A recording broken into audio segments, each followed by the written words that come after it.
Howdy y'all, welcome back. Today we will be taking a brief but detailed dive into the history of Old World, Portland, Oregon. Old World being, in this sense, the oldest known photographs of Portland before the year 1940. We're told in the overarching narrative that Portland was essentially a rather large city, yet it faced a series of hardships that were often followed by pockets of steady growth, almost as if the history occurred in cycles or it was compartmentalized. The last major event in this cycle would be the renovation. Some would call it the destruction or demolition of Old World Portland that occurred during the 1930s and early 1940s. This demolition event, said to be caused by the need to replace the hundreds of cast iron buildings in Portland, has fueled much debate among scholars and historians alike. For much of the early history of Portland, really we are led to believe that in 50 years or less, from roughly the 1880s through 1930, Portland arose out of relative nothingness to become a sprawling iron city of immense and irrefutably important architecture. And yet, that brings us to what could be considered the meat and potatoes of this video. That would be that in the earliest images of Portland, let's say from the 1860s through the 1880s, we see an abundance of open land throughout a handful of photographs, all being labeled as the city of Portland. That would be fine, really. It would be an excellent way to grasp the magnitude of the massive construction projects which would follow and shape the landscape. That is, if we had any proof that the massive scale construction projects took place in the years that followed. Sure, we have before and then we have after photographs. We have an elaborately condensed history, which has been supplied to us by the powers that be. And yet, as we look at the official history of Portland, for a short time in the early 1900s, a time when Portland should have been bustling with new life, construction, and business, we have seldom a photograph depicting Portland at all. In the images that we do have, that I was able to find, most of the time, we see that the photographs have been taken well after the completion of whatever structure, building, location that we're looking at. Whether it's a government building, a home, a bridge, a factory, even the streets, which suddenly are littered with telegraph and telephone poles. They're paved. We really don't have any photographs of note being taken during the construction of the original Old World city of Portland. As we look through the selected photographs from the turn of the century, from the early 1900s, the ones that I could actually get my hands on, seeing as many of these were hard to find. They weren't on the Historical Society website or on the Wikipedia page. I had to dig to find these. Now, as we look through them, we find photographs of really immense architecture, amazing antiquitech, and other anomalies around the city. But the question becomes, where were the photographers to photograph this construction? We can look all around. We do not have any construction photographs, but we do know photographic companies were present in Portland. One of these photographers who sticks out to me and whose work we'll be diving into today was named Minor White. He undertook the task of photographing what he called the old city of Portland before it was completely demolished in what White revealed to be an absolutely breathtaking moment.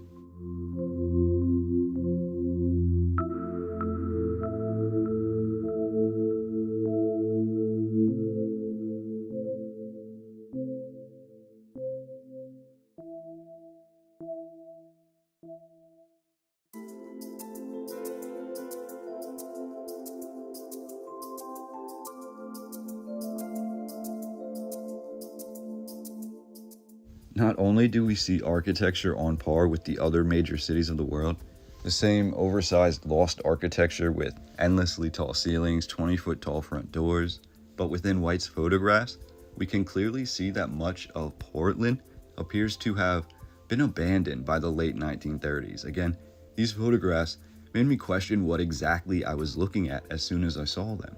We literally see buildings that could hold hundreds, if not thousands of people. And this is at a time when we have cars. We have really what should be 300, 400, 500,000 people in the city of Portland. And yet we see empty streets with no cars, with no people, with nothing. And then as we look closer at the buildings, we can see that many of them don't have windows. We can see inside. There's nothing inside these buildings. It's as if they've been gutted. Even before I had a chance to dive into the official narrative, I could see clear as day that we have at least some evidence in Portland that there was a reset. What made this topic even more ripe for the picking were the resources that were made available to me in discovering the images that we'll be looking at today.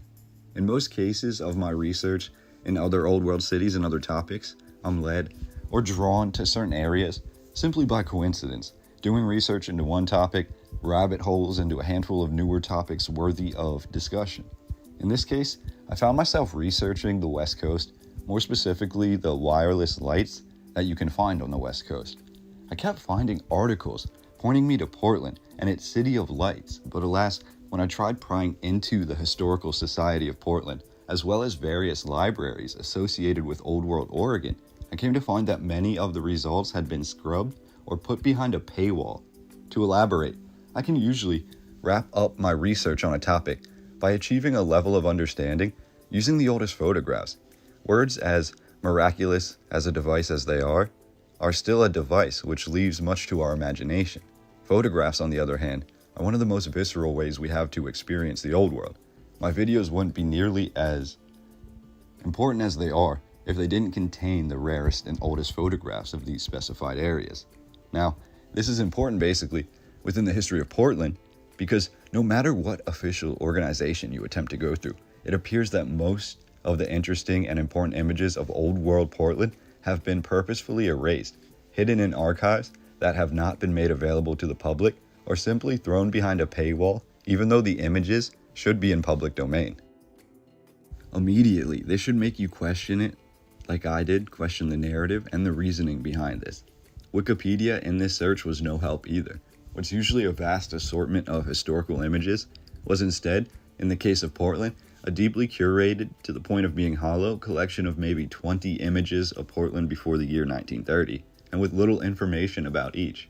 For me, this simply would not cut it, and I could not rest until I found some more accurate and revealing images of Old World Portland. To my luck, and some would say to my chagrin, the most lucrative source for these images became a website about Portland's history, which was published well over a decade ago, and seems to have not been updated in several years. The website is rudimentary, seemingly using scripts from 10 years ago or more, but the photographs are hard-coded into the website, and many of the images were small in size, so I apologize for that.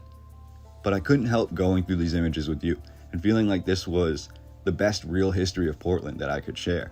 These photographs, which clearly have labels indicating they came from the Historical Society or other reputable libraries and collections, these photographs were the same images that appear to have been scrubbed from the official Portland website and the official narrative, as if the author of this original website was able to pull these images decades ago, whenever they were first digitized, essentially saving a part of history. Otherwise, we might not have been able to see these photographs today.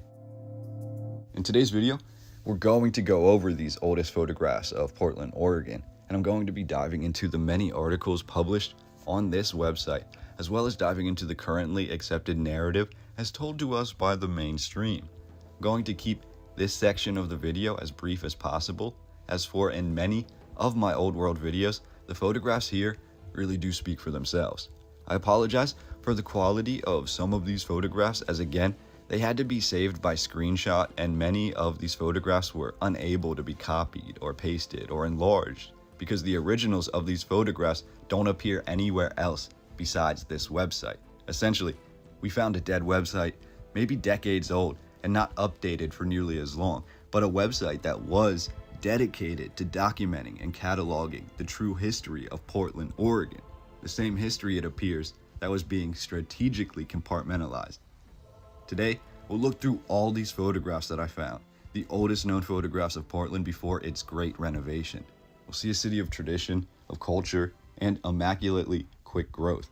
A city whose buildings seemed tall enough for the angels and whose lights danced from the 1900s onward, creating a riveting white city, iron city, shrouded in this layer of light.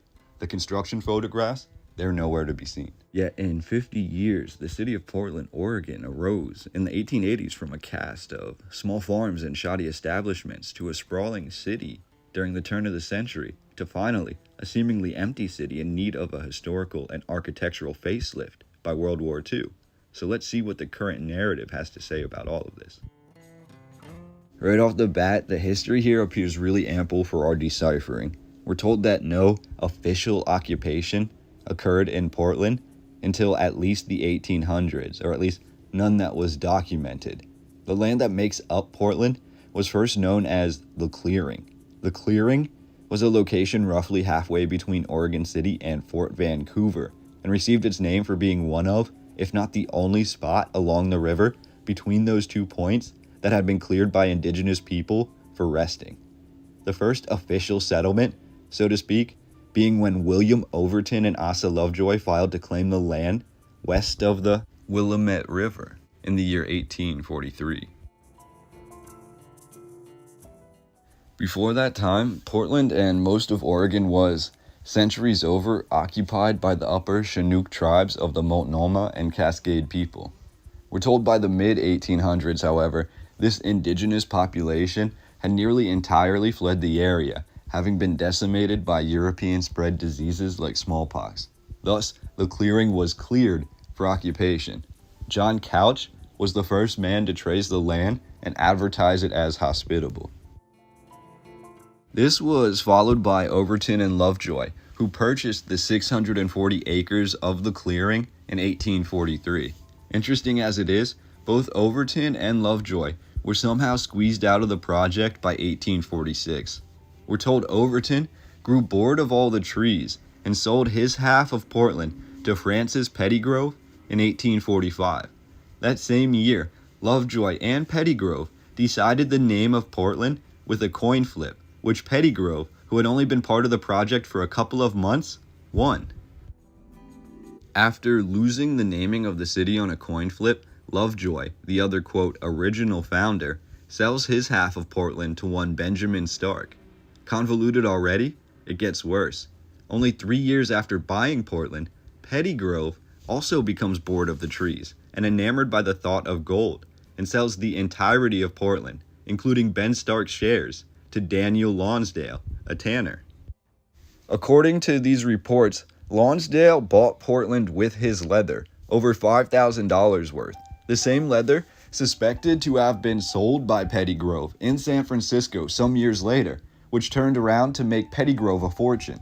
Lonsdale, now believing himself to be the sole owner of Portland, then goes on to sell half of this land to Stephen Coffin in 1849.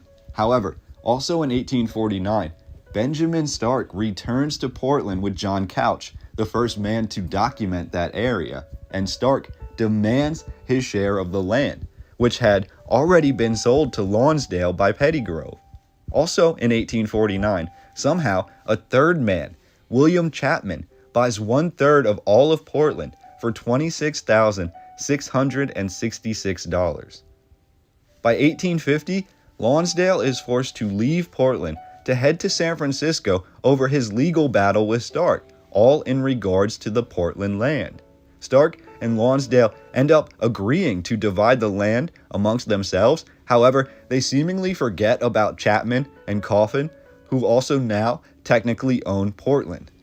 When Lonsdale returns to Portland, he is forced to again negotiate, this time with Chapman and Coffin, until all four men, Lonsdale, Stark, Chapman, and Coffin, own pieces of the land that is today Portland. From this point forward, Portland begins to steadily grow, and these four men are often considered to be the founding fathers of this landscape, at least for the colonists. Now, Portland began in the shadow of Oregon City, roughly 12 miles away. However, Portland's existence at the conflux of the Willamette and Columbia River gave it a clear advantage over those neighboring towns. By 1850, the first census taken in Portland, the population was over 820 people, including a handful of freed men. However, Portland also had a major issue in these earliest descriptions. It was a city of mud, even being known by many as Mudtown, all the while being the largest city in the Pacific Northwest. And I quote, "It was a place where stumps from fallen firs laid scattered dangerously about Front and First Streets. Humans and animals, carts and wagons slogged through a sludge of mud and water. Sidewalks often disappeared during the spring flood." End quote. By 1873, this largest city in the Northwest was destroyed by a great fire, which occurred in August of that year. This fire laid waste to over 20 city blocks, causing $1.3 million in damages and destroying the heart of Portland. By 1889, the city had still not yet been fully rebuilt and was considered by many, including the newspaper The Oregonian, to be the filthiest city in all of the Northwest. We're told, while the city of Portland begins to show signs of massive architecture, elaborately designed buildings which seem to exceed the common knowledge at the time, and these structures that are so large that they dwarf the population. We're told even by the turn of the century, into the early 1900s, the sewer system in place barely worked. The streets flooded with mud anytime it rained, and the sidewalks kept disappearing back into the earth.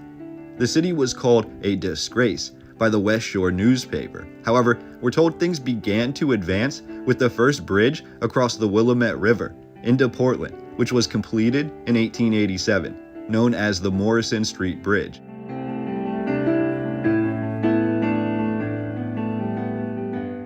It took until the late 1890s for the railroad to reach Portland. Up until this time, the main aspects of Portland were always sourced nearby. So again, as we look through all of these photographs and images today, the latest being taken right before World War II, we see this huge, sprawling, empty yet visually completed city known as Portland. We're told in roughly 1900, the streets still remained mostly mud-covered.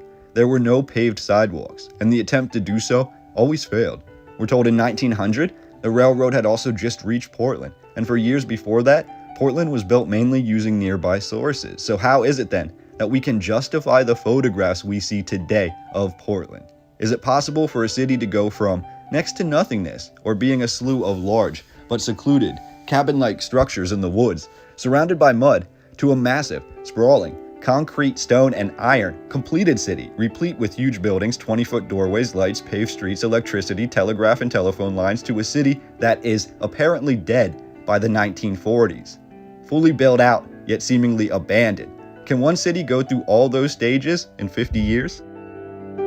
Now, as we go through the remainder of these photographs of Portland, the one thing to keep in mind is just how old some of these photographs are compared to the newer photographs we'll be looking at. You can see such a difference in the city from the earliest images that we looked at in the video, when Portland was just a sprawling farming landscape, or the clearing, where all the trees had been cleared. It's a very ironic name that we have, and we wonder what the indigenous people really built here, if there really was an infrastructure that they laid that was covered up and eventually it was dug out, or it was repurposed. It was used to build the city that Portland became, because eventually, within just a small number of years, 20 to 30 years, we go from this open landscape, all this open land and farmland, to a city that is bustling with life. Not only do they pave the streets, they put up streetlights, they electrify everything, but we have this old world architecture that becomes abundant everywhere you look. And just years before that, really a decade or two before that, there was nothing in this landscape. So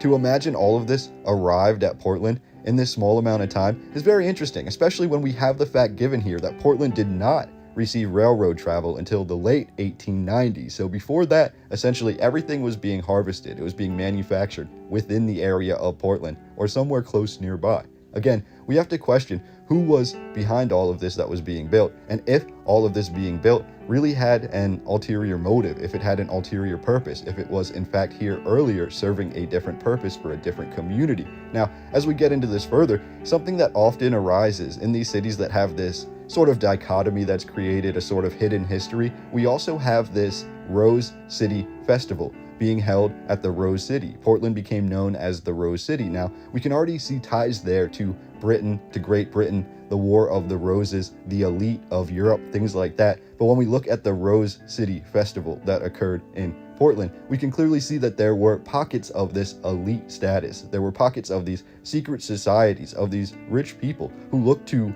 identify with the ancient past, and it makes us wonder if there's more to this story than really meets the eye. And that brings us to the last part of the video. When we're looking at the early photographs from the 1900s, one thing that stands out is how these photographs are not available on the Portland Historical Society. They are not available on the Portland Wikipedia page. They are not available on any official source. I had to look at a web page that was published over a decade ago that is dedicated to Portland's history, but that's the only place that these photographs became available. by 1905 to adhere to the new growth which seemed to be shaping the city. The Lewis and Clark Centennial World's Fair was held in Portland, accompanied by a slew of brand new, old world style architecture. This charade pushed Portland into the limelight, causing the population to more than double in just 5 years to over 200,000 people in 1910. In 1912, the 52 Benson Bubblers, a set of 52 street fountains, were installed around the city. And then on June 9, 1934, the International Longshoremen's Association of Portland participated in the West Coast waterfront strike, effectively shutting down shipping across the entire west coast of America. This reverberated around the world, leading to violence, but also to massive advancements in the treatment of plant and factory workers in America. This is where we get to the real question of this video. Can the next part that I'm about to get into be fully believed? We're told by World War II, or the year 1940, Portland was one of the fastest growing cities in the nation, on the cusp of its economic and population boom, fueled by Congress providing funds to Portland to produce materials for Great Britain's upcoming war effort. It appears many of the photographs and most of the history that is talked about nowadays is the history after the Great Renovation, after the Great Demolition that occurred in the late 1930s and the early 1940s, as photographed by Minor White. So as we look at these photographs from Minor White, we'll find a city that is empty. It looks nothing like it did 20 years earlier. What happened before this demolition? And I know, some of you will make the argument that the photographs taken in the late 1930s and the early 1940s, especially the ones taken by Minor White, show the city after the people were removed, and they were only removed for this demolition process. It was all something that was done by the city, it was done purposefully, and that's why you don't see any cars or any people. Yet we don't see any construction workers, we don't see any machinery to do the demolition, we don't see anything when we consider the details at hand. If this city really was abandoned just for this demolition process, where did all of the people go?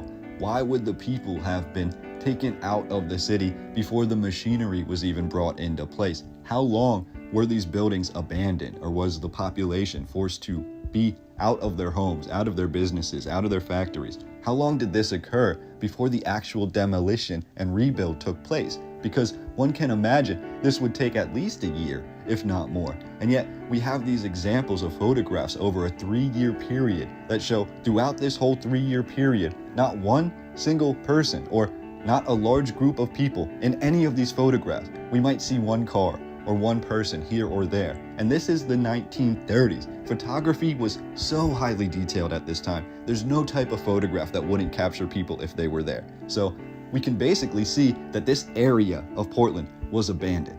If that's not the definition of type of history that we must question, I don't know what is. Yet, as we look at the photographs of Portland, more specifically at the photographs by Minor White taken in downtown Portland from these exact specified dates, what we see is not a city that's booming, but a city in recession.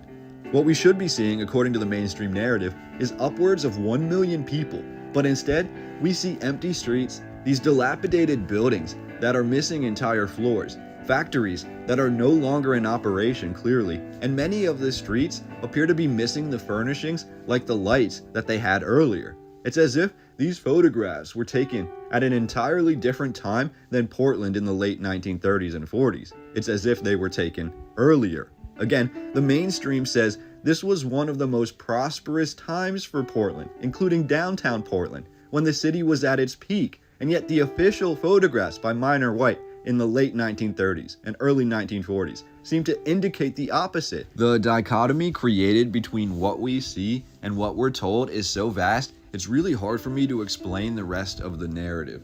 In the 1940s, Portland experienced a great flood known as the Vanport or Columbia River Flood, which ended up damaging any remaining iron buildings that stood in Portland, or any of these old world buildings. They were damaged by this flood. Also, in the 1940s, it's written that Portland came under the control of organized crime. Up until the 1970s, the transportation of Portland and many other aspects of the city were privately owned. When these all ended up going public, new government agencies were formed, leading to easier and increased travel into the city of Portland, and then another population boom occurred. So this narrative says really there's pockets of population growth. By 1990, Portland received the dot-com bump, essentially a huge boost in younger populations, mainly in their 20s and early 30s, moving to and arriving to Portland to conduct their business. From there, we are all mostly familiar with the history of Portland in the last 20 years or so. If not, go turn on the radio or your TV or just Google Portland and you'll see what's going on there nowadays. Not exactly the same place that it was 150 years ago.